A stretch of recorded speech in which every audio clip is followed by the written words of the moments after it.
اگر یہ باز آ جائیں تو اللہ تعالیٰ بخشنے والا مہربان ہے۔ ان سے لڑو جب تک کہ فتنہ نہ مٹ جائے اور اللہ تعالیٰ کا دین غالب نہ آ جائے۔ اگر یہ رک جائیں تو تم بھی رک جاؤ، زیادتی تو صرف ظالموں پر ہی ہے۔ حرمت والے مہینے حرمت والے مہینوں کے بدلے ہیں، اور حرمتیں عدلے بدلے کی ہیں۔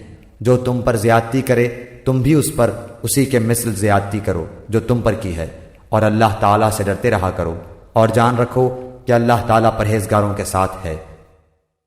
اللہ تعالیٰ کی راہ میں خرچ کرو اور اپنے ہاتھوں ہلاکت میں نہ پڑو، اور سلوک و احسان کرو، اللہ تعالیٰ احسان کرنے والوں کو دوست رکھتا ہے۔ حج اور عمرے کو اللہ تعالیٰ کے لیے پورا کرو۔ ہاں اگر تم روک لیے جاؤ تو جو قربانی میسر ہو اسے کر ڈالو، اور اپنے سر نہ منڈواؤ جب تک کہ قربانی قربان گاہ تک نہ پہنچ جائے۔ البتہ تم میں سے جو بیمار ہو یا اس کے سر میں کوئی تکلیف ہو جس کی وجہ سے سر منڈالے تو اس پر فدیہ ہے، خواہ روزے رکھ لے، خواہ صدقہ دے دے، خواہ قربانی کرے۔ پس جب تم امن کی حالت میں ہو جاؤ تو جو شخص عمرے سے لے کر حج تک تمتع کرے، پس اسے جو قربانی میسر ہو اسے کر ڈالے۔ جسے طاقت ہی نہ ہو وہ 3 روزے تو حج کے دنوں میں رکھ لے اور 7 واپسی میں، یہ پورے 10 ہو گئے۔ یہ حکم ان کے لیے ہے جو مسجد حرام کے رہنے والے نہ ہوں۔ لوگو اللہ سے ڈرتے رہو اور جان لو کہ اللہ تعالیٰ سخت عذاب والا ہے۔ حج کے مہینے مقرر ہیں، اس لیے جو شخص ان میں حج لازم کر لے وہ اپنی بیوی سے میل ملاپ کرنے، گناہ کرنے اور لڑائی جھگڑے کرنے سے بچتا رہے۔ تم جو نیکی کرو گے اس سے اللہ تعالیٰ باخبر ہے، اور اپنے ساتھ سفر خرچ لے لیا کرو۔ سب سے بہتر توشہ اللہ تعالیٰ کا ڈر ہے، اور اے عقل مندو مجھ سے ڈرتے رہا کرو۔ تم پر اپنے رب کا فضل تلاش کرنے میں کوئی گناہ نہیں۔ جب تم عرفات سے لوٹو تو مشعر حرام کے پاس ذکر الہی کرو اور اس کا ذکر کرو جیسے کہ اس نے تمہیں ہدایت دی، حالانکہ تم اس سے پہلے راہ بھولے ہوئے تھے۔ پھر تم اس جگہ سے لوٹو جس جگہ سے سب لوگ لوٹتے ہیں، اور اللہ تعالیٰ سے طلب بخشش کرتے رہو، یقیناً اللہ تعالیٰ بخشنے والا مہربان ہے۔ پھر جب تم ارکان حج ادا کر چکو تو اللہ تعالیٰ کا ذکر کرو جس طرح تم اپنے باپ دادوں کا ذکر کیا کرتے تھے، بلکہ اس سے بھی زیادہ۔ بعض لوگ وہ بھی ہیں جو کہتے ہیں اے ہمارے رب ہمیں دنیا میں دے، ایسے لوگوں کا آخرت میں کوئی حصہ نہیں۔ اور بعض لوگ وہ بھی ہیں جو کہتے ہیں اے ہمارے رب ہمیں دنیا میں نیکی دے اور آخرت میں بھی بھلائی عطا فرما، اور ہمیں عذاب جہنم سے نجات دے۔ یہ وہ لوگ ہیں جن کے لیے ان کے اعمال کا حصہ ہے، اور اللہ تعالیٰ جلد حساب لینے والا ہے۔ اور اللہ تعالیٰ کی یاد ان گنتی کے چند دنوں ایام تشریق میں کرو۔ 2 دن کی جلدی کرنے والے پر بھی کوئی گناہ نہیں، اور جو پیچھے رہ جائے اس پر بھی کوئی گناہ نہیں۔ یہ پرہیزگار کے لیے ہے، اور اللہ تعالیٰ سے ڈرتے رہو اور جان رکھو کہ تم سب اسی کی طرف جمع کیے جاؤ گے۔ بعض لوگوں کی دنیاوی غرض کی باتیں آپ کو خوش کر دیتی ہیں، اور وہ اپنے دل کی باتوں پر اللہ کو گواہ کرتا ہے، حالانکہ دراصل وہ زبردست جھگڑالو ہے۔ جب وہ لوٹ کر جاتا ہے تو زمین میں فساد پھیلانے کی اور کھیتی اور نسل کی بربادی کی کوشش میں لگا رہتا ہے، اور اللہ تعالیٰ فساد کو ناپسند کرتا ہے۔ اور جب اس سے کہا جائے کہ اللہ سے ڈرو تو تکبر اور تعصب اسے گناہ پر آمادہ کر لیتا ہے۔ ایسے کے لیے بس جہنم ہی ہے، اور یقیناً وہ بدترین جگہ ہے۔ اور بعض لوگ وہ بھی ہیں کہ اللہ تعالیٰ کی رضامندی کی طلب میں اپنی جان تک بیچ ڈالتے ہیں، اور اللہ تعالیٰ اپنے بندوں پر بڑی مہربانی کرنے والا ہے۔ ایمان والو اسلام میں پورے داخل ہو جاؤ، اور شیطان کے قدموں کی تابعداری نہ کرو، وہ تمہارا کھلا دشمن ہے۔ اگر تم باوجود تمہارے پاس دلیلیں آ جانے کے بھی پھسل جاؤ تو جان لو کہ اللہ تعالیٰ غلبے والا اور حکمت والا ہے۔ کیا لوگوں کو اس بات کا انتظار ہے کہ ان کے پاس خود اللہ تعالیٰ ابر کے سائبانوں میں آ جائے اور فرشتے بھی، اور کام انتہا تک پہنچا دیا جائے؟ اللہ ہی کی طرف تمام کام لوٹائے جاتے ہیں۔ بنی اسرائیل سے پوچھو تو کہ ہم نے انہیں کس قدر روشن نشانیاں عطا فرمائیں، اور جو شخص اللہ تعالیٰ کی نعمتوں کو اپنے پاس پہنچ جانے کے بعد بدل ڈالے وہ جان لے کہ اللہ تعالیٰ بھی سخت عذابوں والا ہے۔ کافروں کے لیے دنیا کی زندگی خوب زینت دار کی گئی ہے، وہ ایمان والوں سے ہنسی مذاق کرتے ہیں، حالانکہ پرہیزگار لوگ قیامت کے دن ان سے اعلیٰ ہوں گے۔ اللہ تعالیٰ جسے چاہتا ہے بے حساب روزی دیتا ہے۔ دراصل لوگ ایک ہی گروہ تھے۔ اللہ تعالیٰ نے نبیوں کو خوشخبریاں دینے اور ڈرانے والا بنا کر بھیجا، اور ان کے ساتھ سچی کتابیں نازل فرمائیں تاکہ لوگوں کے ہر اختلافی امر کا فیصلہ ہو جائے، اور صرف انہی لوگوں نے جنہیں کتاب دی گئی تھی اپنے پاس دلائل آ چکنے کے بعد آپس کے بغض و عناد کی وجہ سے اس میں اختلاف کیا، اس لیے اللہ پاک نے ایمان والوں کی اس اختلاف میں بھی حق کی طرف اپنی مشیت سے راہبری کی، اور اللہ جس کو چاہے سیدھی راہ کی طرف رہبری کرتا ہے۔ کیا تم یہ گمان کیے بیٹھے ہو کہ جنت میں چلے جاؤ گے، حالانکہ اب تک تم پر وہ حالات نہیں آئے جو تم سے اگلے لوگوں پر آئے تھے؟ انہیں بیماریاں اور مصیبتیں پہنچیں، اور وہ یہاں تک جھنجھوڑے گئے کہ رسول اور اس کے ساتھ کے ایمان والے کہنے لگے کہ اللہ کی مدد کب آئے گی؟ سن رکھو کہ اللہ کی مدد قریب ہی ہے۔ آپ سے پوچھتے ہیں کہ وہ کیا خرچ کریں؟ آپ کہہ دیجئے جو مال تم خرچ کرو وہ ماں باپ کے لیے ہے، اور رشتہ داروں اور یتیموں اور مسکینوں اور مسافروں کے لیے ہے، اور تم جو کچھ بھلائی کرو گے اللہ تعالیٰ کو اس کا علم ہے۔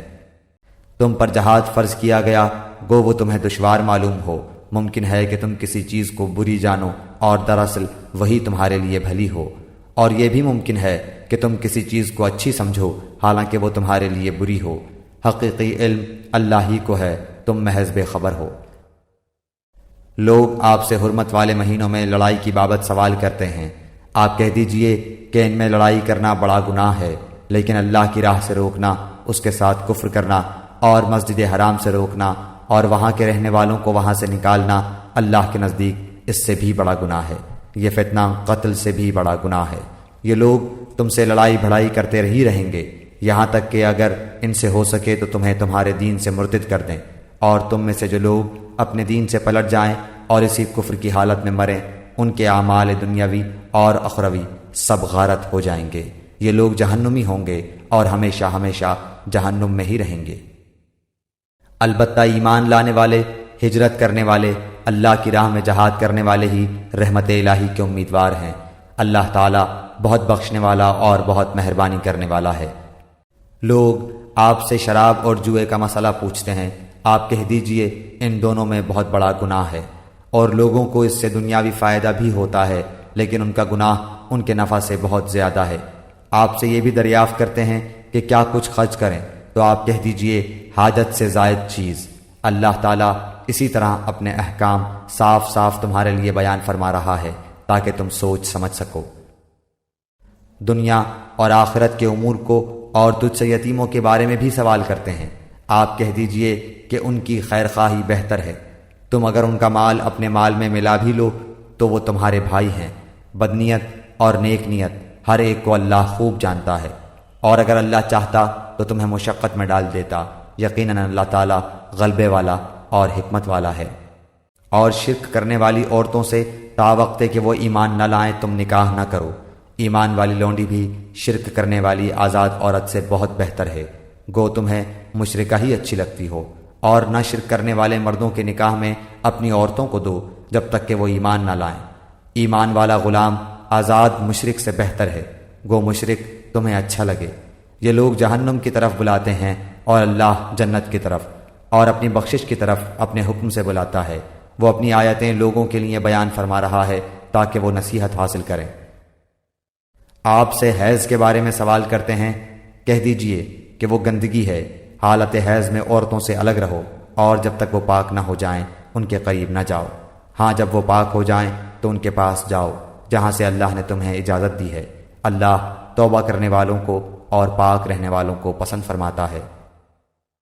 تمہاری بیویاں تمہاری کھیتیاں ہیں، اپنی کھیتیوں میں جس طرح چاہو آؤ، اور اپنے لیے نیک اعمال آگے بھیجو، اور اللہ تعالیٰ سے ڈرتے رہا کرو، اور جان رکھو کہ تم اس سے ملنے والے ہو، اور ایمان والوں کو خوشخبری سنا دیجیے۔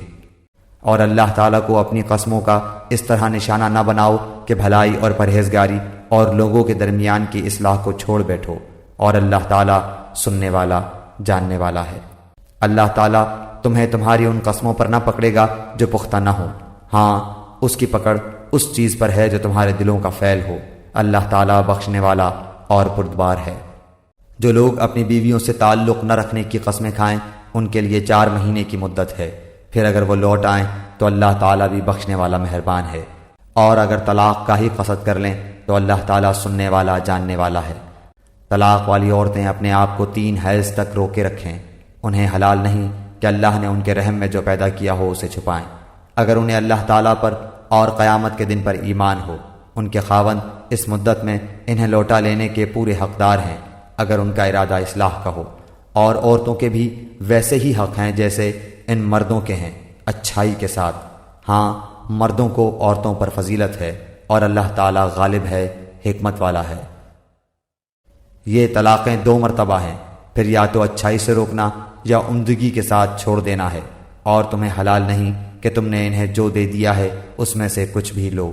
ہاں، یہ اور بات ہے کہ دونوں کو اللہ کی حدیں قائم نہ رکھ سکنے کا خوف ہو، اس لیے اگر تمہیں ڈر ہو کہ یہ دونوں اللہ کی حدیں قائم نہ رکھ سکیں گے تو عورت رہائی پانے کے لیے کچھ دے ڈالے، اس میں دونوں پر گناہ نہیں، یہ اللہ کی حدود ہیں، خبردار ان سے آگے نہ بڑھنا، اور جو لوگ اللہ کی حدوں سے تجاوز کر جائیں وہ ظالم ہیں۔ پھر اگر اس کو تیسری بار طلاق دے دے تو اب اس کے لیے حلال نہیں جب تک کہ وہ عورت اس کے سوا دوسرے سے نکاح نہ کرے۔ پھر اگر وہ بھی طلاق دے دے تو ان دونوں کو میل جول کر لینے میں کوئی گناہ نہیں، بشرطے کہ یہ جان لیں کہ اللہ کی حدوں کو قائم رکھ سکیں گے۔ یہ اللہ تعالیٰ کی حدود ہیں جنہیں وہ جاننے والوں کے لیے بیان فرما رہا ہے۔ جب تم عورتوں کو طلاق دو اور وہ اپنی عدت ختم کرنے پر آئیں تو اب انہیں اچھی طرح بساؤ یا بھلائی کے ساتھ الگ کر دو، اور انہیں تکلیف پہنچانے کی غرض سے ظلم و زیادتی کے لیے نہ روکو۔ جو شخص ایسا کرے اس نے اپنی جان پر ظلم کیا۔ تم اللہ کے احکام کو ہنسی کھیل نہ بناؤ، اور اللہ کا احسان جو تم پر ہے یاد کرو، اور جو کچھ کتاب و حکمت اس نے نازل فرمائی ہے جس سے تمہیں نصیحت کر رہا ہے اسے بھی، اور اللہ تعالیٰ سے ڈرتے رہا کرو، اور جان رکھو کہ اللہ تعالیٰ ہر چیز کو جانتا ہے۔ اور جب تم اپنی عورتوں کو طلاق دو اور وہ اپنی عدت پوری کر لیں تو انہیں ان کے خاوندوں سے نکاح کرنے سے نہ روکو جبکہ وہ آپس میں دستور کے مطابق رضامند ہو۔ یہ نصیحت انہیں کی جاتی ہے جنہیں تم میں سے اللہ تعالیٰ پر اور قیامت کے دن پر یقین و ایمان ہو، اس میں تمہاری بہترین صفائی اور پاکیزگی ہے، اللہ تعالیٰ جانتا ہے اور تم نہیں جانتے۔ مائیں اپنی اولاد کو 2 سال کامل دودھ پلائیں جن کا ارادہ دودھ پلانے کی مدت بالکل پوری کرنے کا ہو، اور جن کے بچے ہیں ان کے ذمے ان کا روٹی کپڑا ہے جو مطابق دستور کے ہو۔ ہر شخص اتنی ہی تکلیف دیا جاتا ہے جتنی اس کی طاقت ہو۔ ماں کو اس کے بچے کی وجہ سے یا باپ کو اس کی اولاد کی وجہ سے کوئی ضرر نہ پہنچایا جائے۔ وارث پر بھی اسی جیسی ذمہ داری ہے۔ پھر اگر دونوں یعنی ماں باپ اپنی رضامندی اور باہمی مشورے سے دودھ چھڑانا چاہیں تو دونوں پر کچھ گناہ نہیں، اور اگر تمہارا ارادہ اپنی اولاد کو دودھ پلوانے کا ہو تو بھی تم پر کوئی گناہ نہیں، جبکہ تم ان کو مطابق دستور کے جو دینا ہو وہ ان کے حوالے کر دو۔ اللہ تعالیٰ سے ڈرتے رہو اور جانتے رہو کہ اللہ تعالیٰ تمہارے اعمال کی دیکھ بھال کر رہا ہے۔ تم میں سے جو لوگ فوت ہو جائیں اور بیویاں چھوڑ جائیں وہ عورتیں اپنے آپ کو 4 مہینے اور 10 دن عدت میں رکھیں، پھر جب مدت ختم کر لیں تو جو اچھائی کے ساتھ وہ اپنے لیے کریں اس میں تم پر کوئی گناہ نہیں، اور اللہ تعالیٰ تمہارے ہر عمل سے خبردار ہے۔ تم پر اس میں کوئی گناہ نہیں کہ تم اشارتاً کنایتاً ان عورتوں سے نکاح کی بابت کہو یا اپنے دل میں پوشیدہ ارادہ کرو۔ اللہ تعالیٰ کو علم ہے کہ تم ضرور ان کو یاد کرو گے، لیکن تم ان سے پوشیدہ وعدہ نہ کر لو۔ ہاں، یہ اور بات ہے کہ تم بھلی بات بولا کرو، اور عقد نکاح جب تک کہ عدت ختم نہ ہو جائے پختہ نہ کرو۔ جان رکھو کہ اللہ تعالیٰ کو تمہارے دلوں کی باتوں کا بھی علم ہے، تم اس سے خوف کھاتے رہا کرو، اور یہ بھی جان رکھو کہ اللہ تعالیٰ بخشش اور حلم والا ہے۔ اگر تم عورتوں کو بغیر ہاتھ لگائے اور بغیر مہر مقرر کیے طلاق دے دو تو بھی تم پر کوئی گناہ نہیں۔ ہاں، انہیں کچھ نہ کچھ فائدہ دو، خوشحال اپنے انداز سے اور تنگ دست اپنی طاقت کے مطابق دستور کے مطابق اچھا فائدہ دے، بھلائی کرنے والوں پر یہ لازم ہے۔ اور اگر تم عورتوں کو اس سے پہلے طلاق دے دو کہ تم نے انہیں ہاتھ نہیں لگایا ہو اور تم نے ان کا مہر بھی مقرر کر دیا ہو تو مقررہ مہر کا آدھا مہر دے دو۔ یہ اور بات ہے کہ وہ خود معاف کر دے یا وہ شخص معاف کر دے جس کے ہاتھ میں نکاح کی گرہ ہے۔ تمہارا معاف کر دینا تقوی سے بہت نزدیک ہے، اور آپس کی فضیلت اور بزرگی کو فراموش نہ کرو، یقیناً اللہ تعالیٰ تمہارے اعمال کو دیکھ رہا ہے۔ نمازوں کی حفاظت کرو، بالخصوص درمیان والی نماز کی، اور اللہ تعالیٰ کے لیے باادب کھڑے رہا کرو۔ اگر تمہیں خوف ہو تو پیدل ہی صحیح یا سواری ہی صحیح۔ ہاں، جب امن ہو جائے تو اللہ کا ذکر کرو جس طرح کہ اس نے تمہیں اس بات کی تعلیم دی جسے تم نہیں جانتے تھے۔ جو لوگ تم میں سے فوت ہو جائیں اور بیویاں چھوڑ جائیں وہ وصیت کر جائیں کہ ان کی بیویاں سال بھر تک فائدہ اٹھائیں، انہیں کوئی نہ نکالے۔ ہاں، اگر وہ خود نکل جائیں تو تم پر اس میں کوئی گناہ نہیں، جو وہ اپنے لیے اچھائی سے کریں۔ اللہ تعالیٰ غالب اور حکیم ہے۔ طلاق والیوں کو اچھی طرح فائدہ دینا پرہیزگاروں پر لازم ہے۔ اللہ تعالیٰ اسی طرح اپنی آیتیں تم پر ظاہر فرما رہا ہے تاکہ تم سمجھو۔ کیا تم نے انہیں نہیں دیکھا جو ہزاروں کی تعداد میں تھے اور موت کے ڈر کے مارے اپنے گھروں سے نکل کھڑے ہوئے تھے؟ اللہ تعالیٰ نے انہیں فرمایا مر جاؤ، پھر انہیں زندہ کر دیا۔ بے شک اللہ تعالیٰ لوگوں پر بڑا فضل والا ہے، لیکن اکثر لوگ ناشکرے ہیں۔ اللہ کی راہ میں جہاد کرو اور جان لو کہ اللہ تعالیٰ سنتا جانتا ہے۔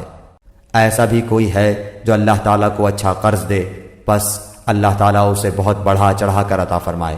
اللہ ہی تنگی اور کشادگی کرتا ہے اور تم سب اسی کی طرف لوٹائے جاؤ گے۔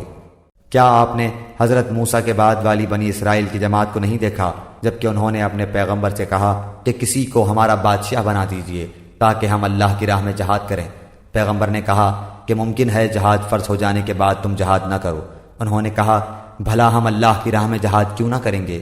ہم تو اپنے گھروں سے اجاڑے گئے ہیں اور بچوں سے دور کر دیے گئے ہیں۔ پھر جب ان پر جہاد فرض ہوا تو سوائے تھوڑے سے لوگوں کے سب پھر گئے، اور اللہ تعالیٰ ظالموں کو خوب جانتا ہے۔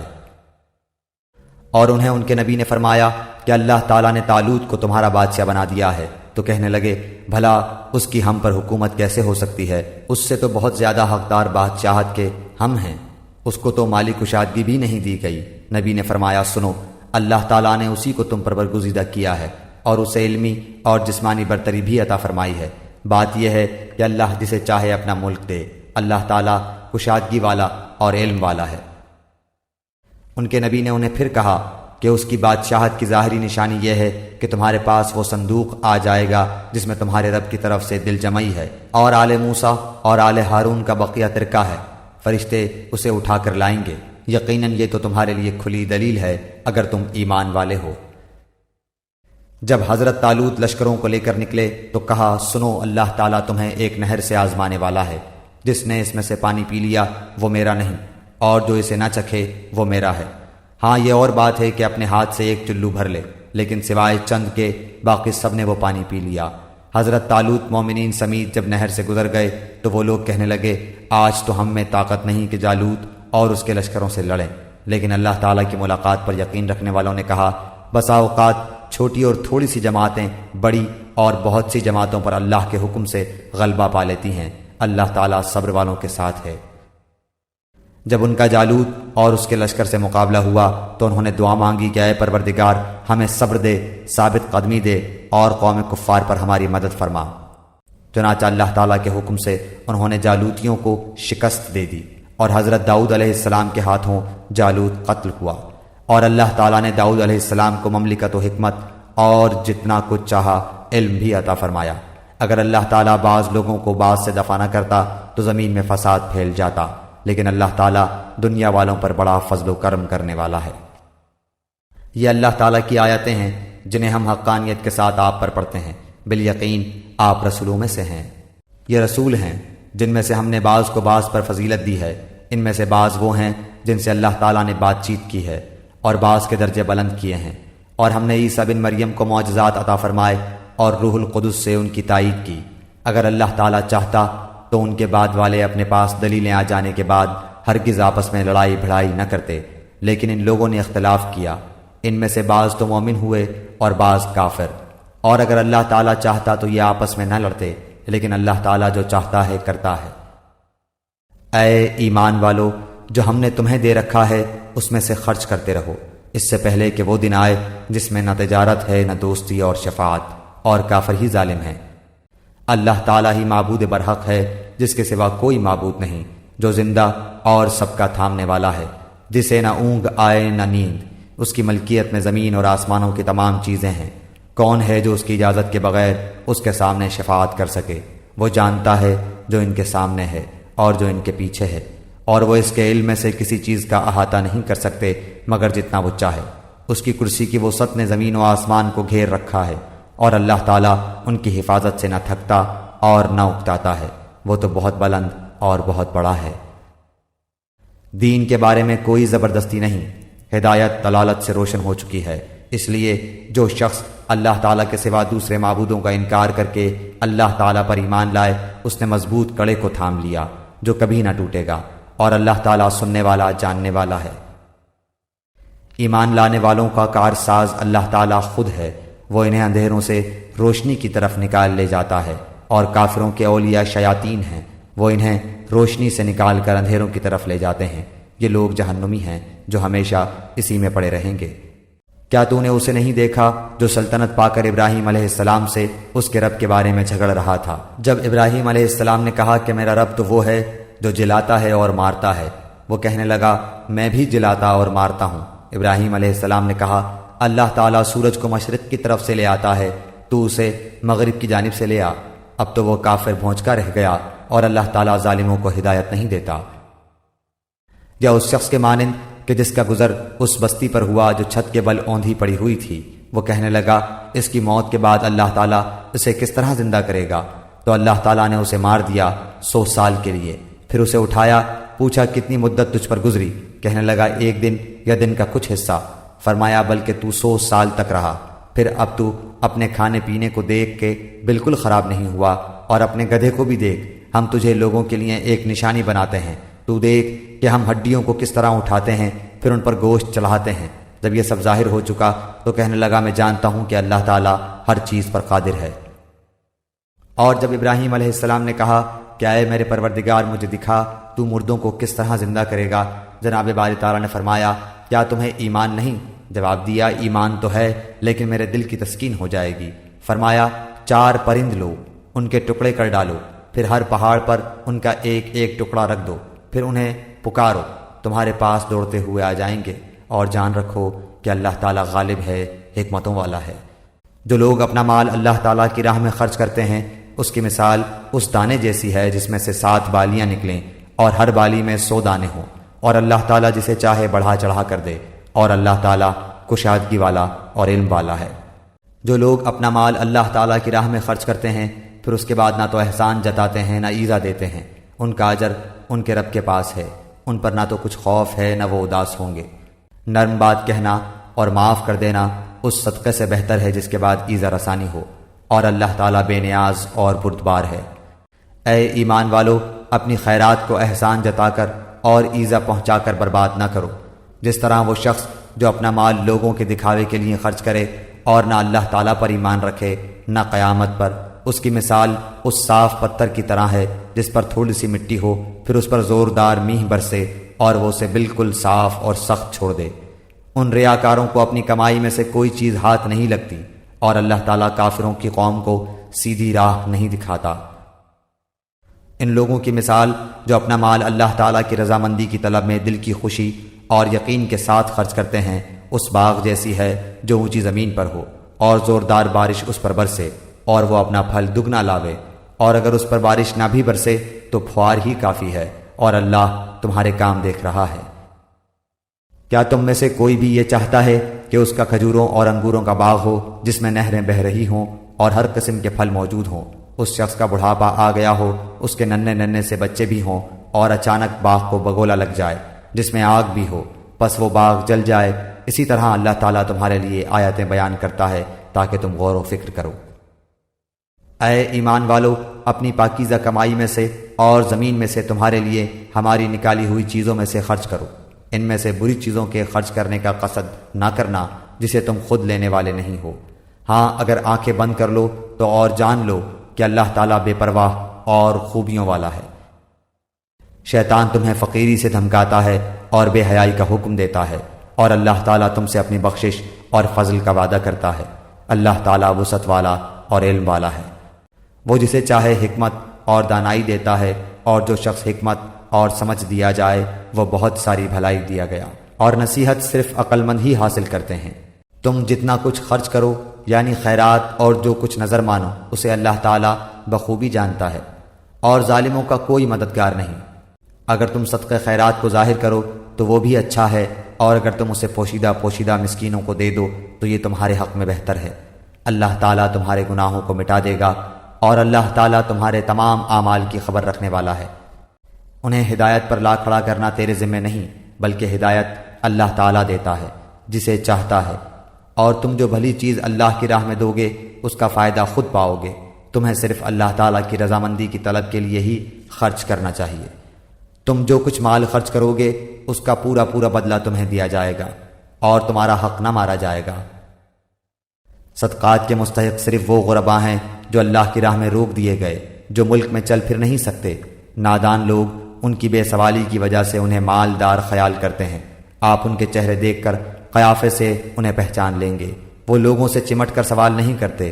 تم جو کچھ مال خرچ کرو تو اللہ تعالیٰ اس کا جاننے والا ہے۔ جو لوگ اپنے مالوں کو رات دن چھپے کھلے خرچ کرتے ہیں، ان کے لیے ان کے رب تعالیٰ کے پاس اجر ہے، اور نہ انہیں خوف ہے اور نہ غمگینی۔ سود خور لوگ نہ کھڑے ہوں گے مگر اسی طرح جس طرح وہ کھڑا ہوتا ہے جسے شیطان چھو کر خپتی بنا دے۔ یہ اس لیے کہ یہ کہا کرتے تھے کہ تجارت بھی تو سود ہی کی طرح ہے، حالانکہ اللہ تعالیٰ نے تجارت کو حلال کیا اور سود کو حرام۔ جو شخص اپنے پاس آئی ہوئی اللہ تعالیٰ کی نصیحت سن کر رک گیا، اس کے لیے وہ ہے جو گزرا اور اس کا معاملہ اللہ تعالیٰ کی طرف ہے، اور جو پھر دوبارہ حرام کی طرف لوٹا وہ جہنمی ہے۔ ایسے لوگ ہمیشہ ہی اس میں رہیں گے۔ اللہ تعالیٰ سود کو مٹاتا ہے اور صدقے کو بڑھاتا ہے، اور اللہ تعالیٰ کسی ناشکرے اور گنہگار سے محبت نہیں کرتا۔ بے شک جو لوگ ایمان کے ساتھ سنت کے مطابق نیک کام کرتے ہیں، نمازوں کو قائم کرتے ہیں اور زکوٰۃ ادا کرتے ہیں، ان کا اجر ان کے رب تعالیٰ کے پاس ہے۔ ان پر نہ تو کوئی خوف ہے نہ اداسی اور غم۔ اے ایمان والو، اللہ تعالیٰ سے ڈرو، اور جو سود باقی رہ گیا ہے وہ چھوڑ دو اگر تم سچ مچ ایمان والے ہو، اور اگر ایسا نہیں کرتے تو اللہ تعالیٰ سے اور اس کے رسول سے لڑنے کے لیے تیار ہو جاؤ۔ ہاں اگر توبہ کر لو تو تمہارا اصل مال تمہارا ہی ہے، نہ تم ظلم کرو نہ تم پر ظلم کیا جائے۔ اور اگر کوئی تنگی والا ہو تو اسے آسانی تک مہلت دینی چاہیے، اور صدقہ کرو تو تمہارے لیے بہت ہی بہتر ہے اگر تم میں علم ہو۔ اور اس دن سے ڈرو جس میں تم سب اللہ تعالیٰ کی طرف لوٹائے جاؤ گے، اور ہر شخص کو اس کے اعمال کا پورا پورا بدلہ دیا جائے گا، اور ان پر ظلم نہیں کیا جائے گا۔ اے ایمان والو، جب تم آپس میں ایک دوسرے سے میعاد مقرر پر قرض کا معاملہ کرو تو اسے لکھ لیا کرو، اور لکھنے والے کو چاہیے کہ تمہارا آپس کا معاملہ عدل سے لکھے۔ کاتب کو چاہیے کہ لکھنے سے انکار نہ کرے جیسے اللہ تعالیٰ نے اسے سکھایا ہے، پس اسے بھی لکھ دینا چاہیے، اور جس کے ذمہ حق ہو وہ لکھوائے، اور اپنے اللہ تعالیٰ سے ڈرے جو اس کا رب ہے، اور حق میں سے کچھ گھٹائے نہیں۔ ہاں جس شخص کے ذمہ حق ہے وہ اگر نادان ہو یا کمزور ہو یا لکھوانے کی طاقت نہ رکھتا ہو تو اس کا ولی عدل کے ساتھ لکھوا دے، اور اپنے میں سے 2 مرد گواہ رکھ لو۔ اگر 2 مرد نہ ہوں تو 1 مرد اور 2 عورتیں جنہیں تم گواہوں میں سے پسند کر لو، تاکہ ایک کی بھول چوک کو دوسری یاد دلا دے۔ اور گواہوں کو چاہیے کہ وہ جب بلائے جائیں تو انکار نہ کریں، اور قرض کو جس کی مدت مقرر ہے خواہ چھوٹا ہو یا بڑا ہو لکھنے میں کاہلی نہ کرو۔ اللہ تعالیٰ کے نزدیک یہ بات بہت انصاف والی ہے، اور گواہی کو بھی درست رکھنے والی اور شک و شبہ سے بھی زیادہ بچانے والی ہے۔ ہاں یہ اور بات ہے کہ وہ معاملہ نقد تجارت کی شکل میں ہو جو آپس میں تم لین دین کر رہے ہو تو تم پر اس کے نہ لکھنے میں کوئی گناہ نہیں۔ خرید و فروخت کے وقت بھی گواہ مقرر کر لیا کرو، اور یاد رکھو کہ نہ تو لکھنے والے کو نقصان پہنچایا جائے نہ گواہ کو، اور اگر تم یہ کرو تو یہ تمہاری کھلی نافرمانی ہے۔ اللہ تعالیٰ سے ڈرو، اللہ تمہیں تعلیم دے رہا ہے، اور اللہ تعالیٰ ہر چیز کو خوب جاننے والا ہے۔ اور اگر تم سفر میں ہو اور لکھنے والا نہ پاؤ تو رہن قبضے میں رکھ لیا کرو۔ ہاں اگر آپس میں ایک دوسرے سے مطمئن ہو تو جسے امانت دی گئی ہے وہ اسے ادا کر دے، اور اللہ تعالیٰ سے ڈرتا رہے جو اس کا رب ہے۔ اور گواہی کو نہ چھپاؤ، اور جو اسے چھپا لے وہ گناہگار دل والا ہے، اور جو کچھ تم کرتے ہو اسے اللہ تعالیٰ خوب جانتا ہے۔ آسمانوں اور زمین کی ہر چیز اللہ تعالیٰ ہی کی ملکیت ہے۔ تمہارے دلوں میں جو کچھ ہے اسے تم ظاہر کرو یا چھپاؤ، اللہ تعالیٰ اس کا حساب تم سے لے گا، پھر جسے چاہے بخشے اور جسے چاہے سزا دے، اور اللہ تعالیٰ ہر چیز پر قادر ہے۔ رسول ایمان لایا اس چیز پر جو اس کی طرف اللہ تعالیٰ کی جانب سے اتری، اور مومن بھی ایمان لائے۔ یہ سب اللہ تعالیٰ اور اس کے فرشتوں پر اور اس کی کتابوں پر اور اس کے رسولوں پر ایمان لائے۔ اس کے رسولوں میں سے کسی میں ہم تفریق نہیں کرتے۔ انہوں نے کہہ دیا کہ ہم نے سنا اور اطاعت کی، ہم تیری بخشش طلب کرتے ہیں، اے ہمارے رب، اور ہمیں تیری ہی طرف لوٹنا ہے۔ اللہ تعالیٰ کسی جان کو اس کی طاقت سے زیادہ تکلیف نہیں دیتا۔ جو نیکی وہ کرے وہ اس کے لیے، اور جو برائی وہ کرے وہ اس پر ہے۔ اے ہمارے رب، اگر ہم بھول گئے ہوں یا خطا کی ہو تو ہمیں نہ پکڑنا۔ اے ہمارے رب، ہم پر وہ بوجھ نہ ڈال جو ہم سے پہلے لوگوں پر ڈالا تھا۔ اے ہمارے رب، ہم پر وہ بوجھ نہ ڈال جس کی ہمیں طاقت نہ ہو، اور ہم سے درگزر فرما، اور ہمیں بخش دے، اور ہم پر رحم کر۔ تو ہی ہمارا مالک ہے، ہمیں کافروں کی قوم پر غلبہ عطا فرما۔